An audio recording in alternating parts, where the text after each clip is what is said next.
Kolkata police জানিয়েছেন, ঝিনাইদহ ৪ আসনে MP Anwarul Azim আনারের মরদেহ মেলেনি, তবে তাকে হত্যার সব আলামত পাওয়া গেছে। তদন্তের ভার পড়েছে দেশটির গোয়েন্দা সংস্থা সিআইডির ওপর।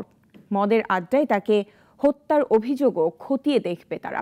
কলকাতা প্রতিনিধি দীপক দেবনাথের প্রতিবেদন জানাচ্ছেন পিন্টু হাজং।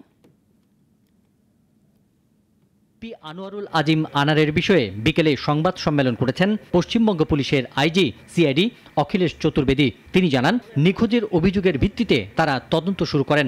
22 মে তারা খুন হওয়ার তথ্য পান ও ফ্ল্যাটটিকে শনাক্ত করেন। বলেন, মামলার তদন্তভার সিআইডি পেয়েছে।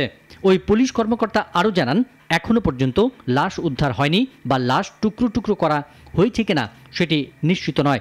তদন্তের পর বলা যাবে সবকিছু। এখনো পর্যন্ত বডি রিকভার হয়নি। আমরা কেসের তদন্ত স্টার্ট করেছি। উনি এই ফ্ল্যাটে কবে এসেছিলেন? 13 তারিখে এসেছিলেন কি? যতটা ইনফরমেশন সো ফার রিসিভড, উনি 13 তারিখে এখানে এসেছিলেন। ওনারা ওর আগে এসেছিলেন কিনা কোনো দিনে ছিল না, এটা ইট ইজ সাবজেক্ট টু। এদিকে খবর পেয়ে ঘটনাস্থলে যায় ফরেনসিক টিম, ফিঙ্গারপ্রিন্ট বিশেষজ্ঞ, পশ্চিমবঙ্গ পুলিশের গোয়েন্দা বিভাগের সদস্যরা।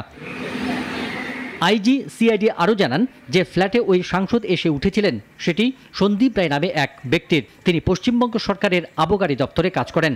সন্দীপ রায় নামে ওই ব্যক্তি ভাড়া দিয়েছিলেন মার্কিন যুক্তরাষ্ট্রের প্রবাসী বাংলাদেশি বাসিন্দা আখতারুজ্জামান নামে এক ব্যক্তির কাছে।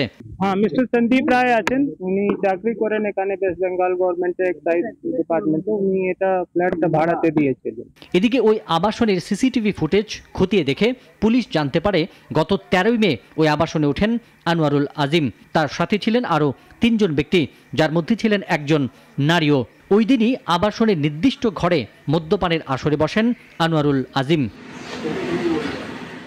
বিভিন্ন সূত্র জানাচ্ছে, আনোয়ারুলকে হত্যার ছক তৈরি হয়েছিল যুক্তরাষ্ট্রে বসে। ওই এমপি কবে কলকাতা ঢুকছেন, কোথায় কোথায় থাকবেন, তার সমস্ত তথ্যই জেনে নেন হত্যাকারীরা।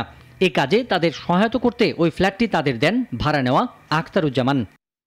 পিন্টু হাজং, নাগরিক। ওয়ালটন ফ্রিজ কিনে অনেকের মতো আপনিও হয়ে যেতে পারেন মিলেনিয়াল। সেরা পণ্যের সেরা অফার।